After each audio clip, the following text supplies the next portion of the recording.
Well, I got my coffee service.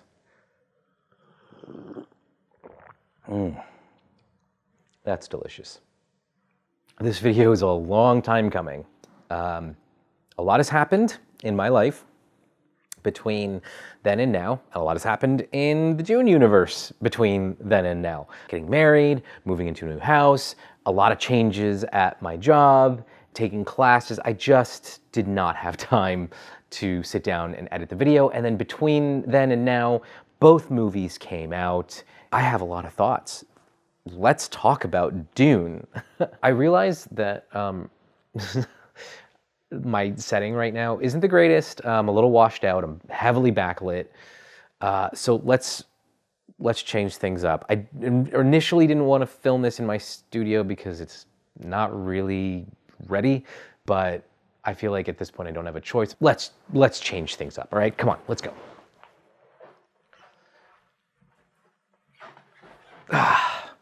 Much better.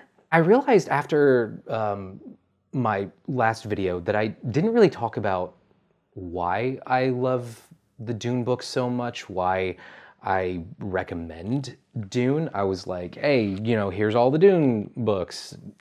Check out these editions and pick whichever one works for you. Which is fine, whatever. I guess, if that helped you in any way, cool.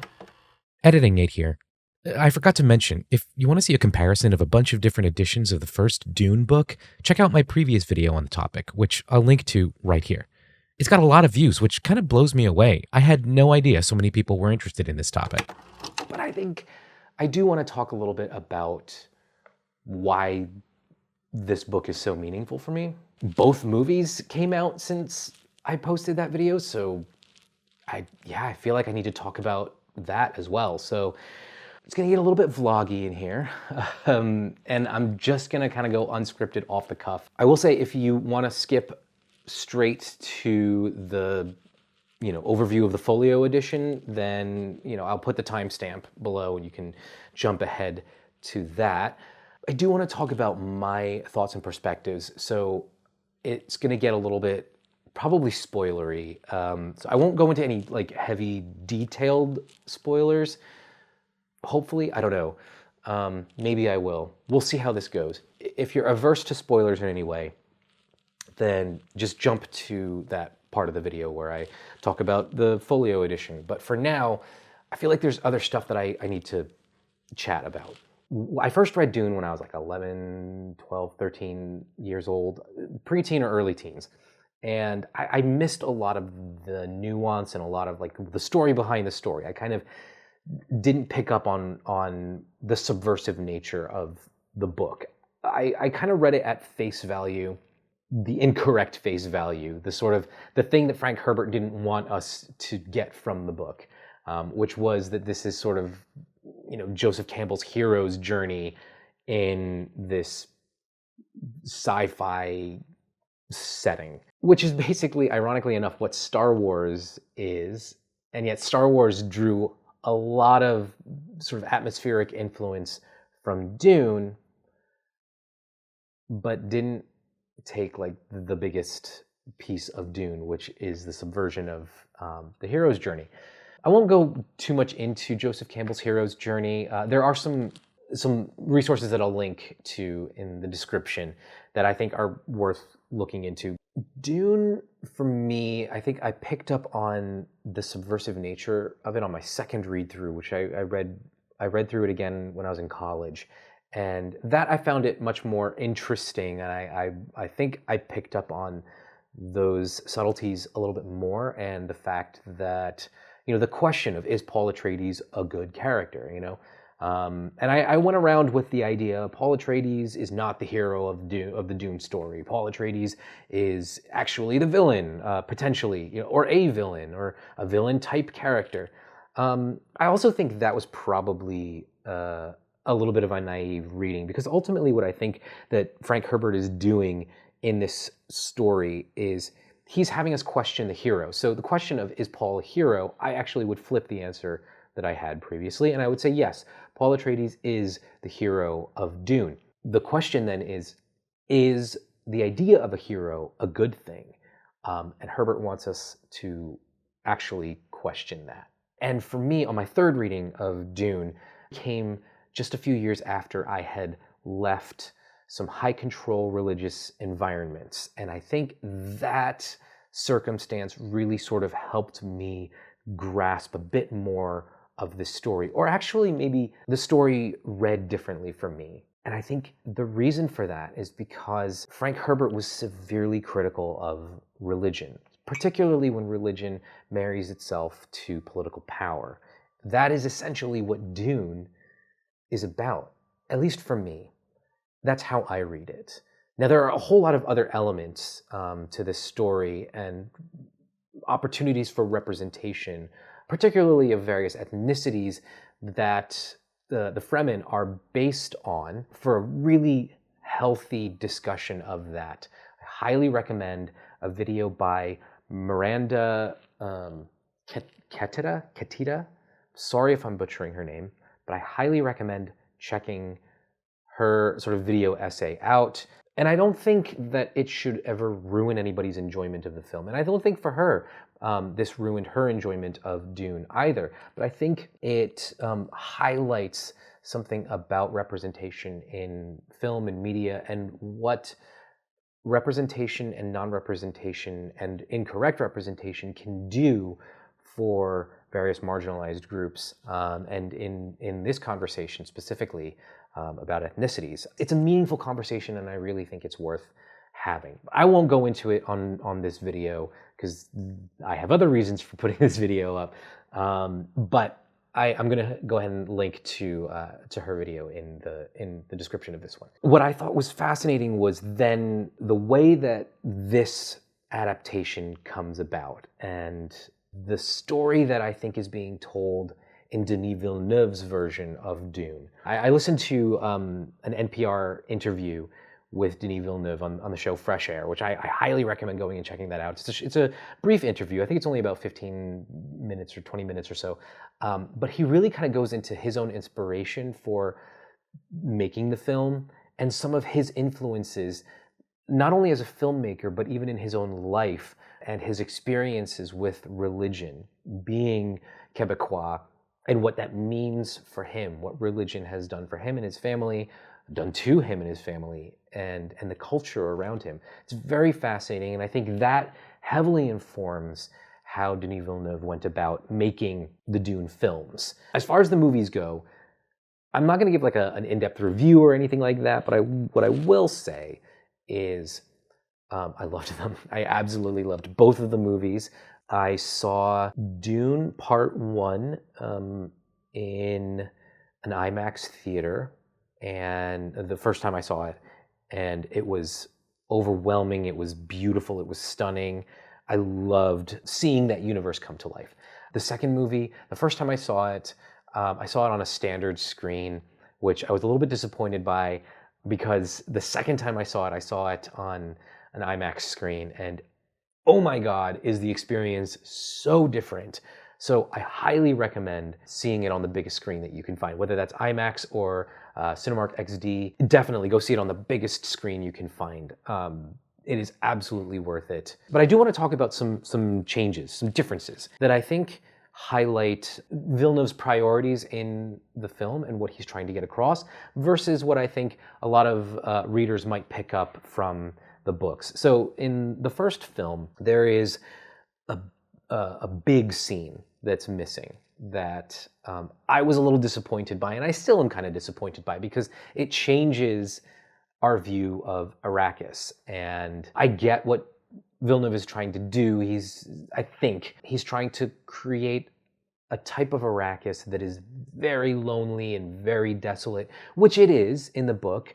There's an element of other cultures on Arrakis, that Arrakis is not just home to the Fremen, but is home to other cultures as well. It's such a big part of the book that I was surprised that it wasn't in the first film, because it was in every other adaptation of Dune.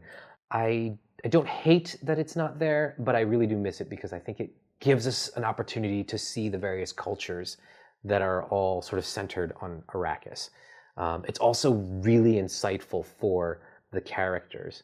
and the various perspectives that are going on. Because in the book, we're bouncing from one person's thoughts to another person's thoughts, and they're all sort of playing mind games with each other. And it's really interesting to see the sort of aristocracy in the Dune universe. In the second film, a change that Villeneuve made that I thought really was actually a beneficial one.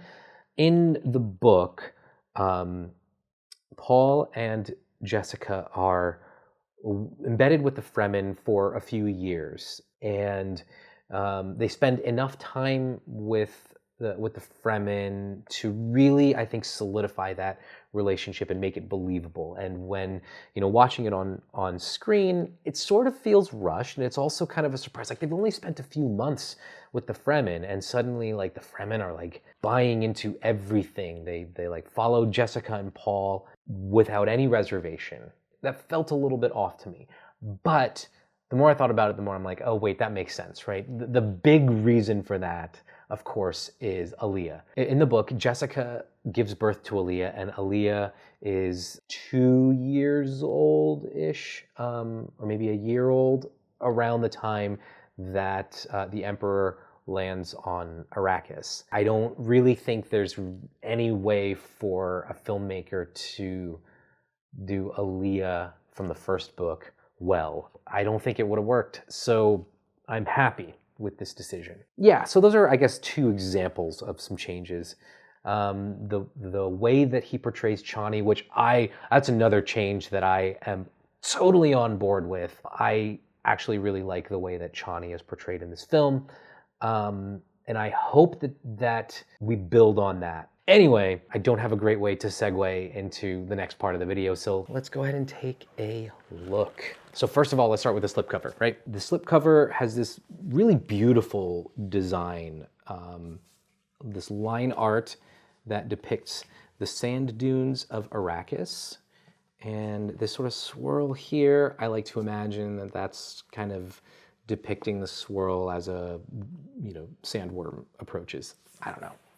Maybe I'm making that up, but it's art. We can interpret it however we want, right? And the book itself, so here's the spine, and it's got a combination of embossed and printed lettering. And the lettering has what I'm going to assume is spice depicted as sort of these metallic flecks. Could be spice, could be stars, I don't know. I'm going to go with spice mostly because on the front cover, this picture of Paul Muad'Dib, and of course, Paul with the eyes of the Ibad. So that's the cover. I love the cloth texture on here. It's this kind of canvas. So let's take a look at the inside, the end papers here. So on the end papers on both the front and the back, we have the map of Arrakis. And I think it's a beautiful map. I think this is a great reference for, when you're reading and you want to get your bearings, opening back to the end papers and taking a look at the map is pretty helpful. I will say I'm not a huge fan of the font choice for the map. Now, I realize it's a bit nitpicky, but I also feel like when you have a collector's edition of something, you sort of want it to, look like really cohesive and whatnot. And I feel like the font kind of takes me out of the immersion a little bit, but it's not a deal breaker or anything, at least for me. For you, who knows, your mileage may vary. But just bringing that up so that you're aware. The artwork inside is stunning. It's done by Sam Weber, and I absolutely love each of the pieces in here. They really are just stunning. They are originally oil paintings that are then reprinted onto this like matte textured paper. And sometimes when you're reading a book that's not meant to have illustrations, when illustrations are added, it sort of breaks the immersion a little bit. I find that the illustrations in this edition actually enhance the reading experience. And this one's probably my favorite piece in this book. They're all just so beautiful. The pages themselves are a nice, thick, high-quality paper. There's a little bit of bleed, but it's not terribly distracting. I don't find it all that distracting. I don't know if you could even really see it. Let me find a page that actually will show the bleed a little bit more. Here we go. So yeah, I mean, there is some, but it's not the worst. It's not that distracting because the pages are relatively thick. So I do want to compare this edition to some of the other editions of Dune so that you get a sense for what it's like. I mean, it is a very comfortable reading experience. And real quick, just so you can see, it is thread sewn binding. I realized I made a mistake with one of the editions that I was showing. I believe it's this Ace Deluxe edition. This is not thread sewn like I initially thought. It's glue bound, but it does almost lay flat pretty nicely compared to the Penguin Galaxy edition, which really does not lay flat nicely at all. This one actually does lay flat perfectly, in fact. Okay, so size comparisons. It is just slightly thinner than, or maybe even about the same thickness as the Ace Deluxe Edition, though it is bigger. Compared to the probably the most widely available edition here in the US, the Barnes & Noble leather-bound edition, it is much thicker and considerably larger overall. There is the Penguin Galaxy edition where it is probably a little bit thinner. Yeah, definitely a little bit thinner, but as you can see, much bigger. The one complaint I have when it comes to this edition and collector's editions in general that I think are it's so frustrating when a collector's edition like this doesn't come with a ribbon. Like the ribbon bookmark is so clutch. That's why I love not the sole reason why I love the Barnes & Noble editions, but like these Barnes & Noble editions, that's just clutch, right? Like I've got this edition of Lord of the Rings. It's part of a collection of Tolkien books that I have, and they all come with a ribbon bookmark. Like, it's a no-brainer. Why don't we have ribbon bookmarks in all of our collector's editions? I feel like that should be a thing, right? Book publishing powers that be. I guess in this case, HarperCollins, but I mean, you did the right thing, HarperCollins. But Folio Society, come on.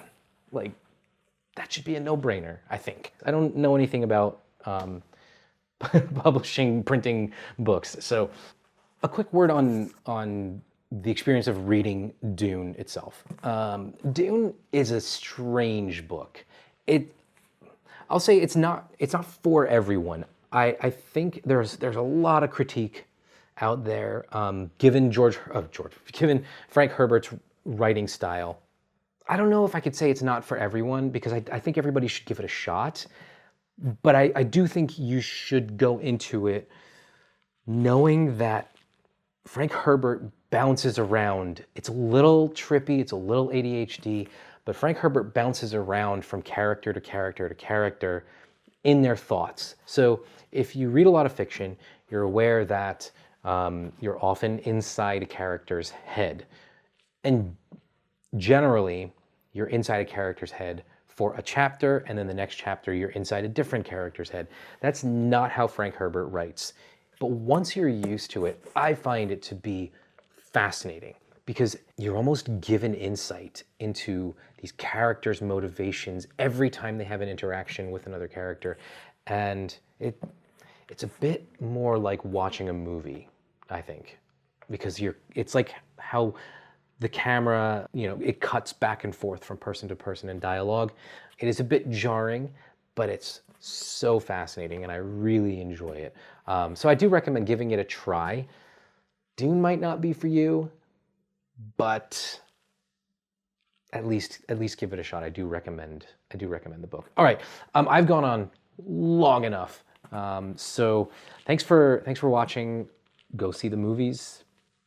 Let me know what you thought of the movies. Actually, I'm curious to know what people think of these movies in the comment section. And yeah, I guess I'll catch you in another one. Peace.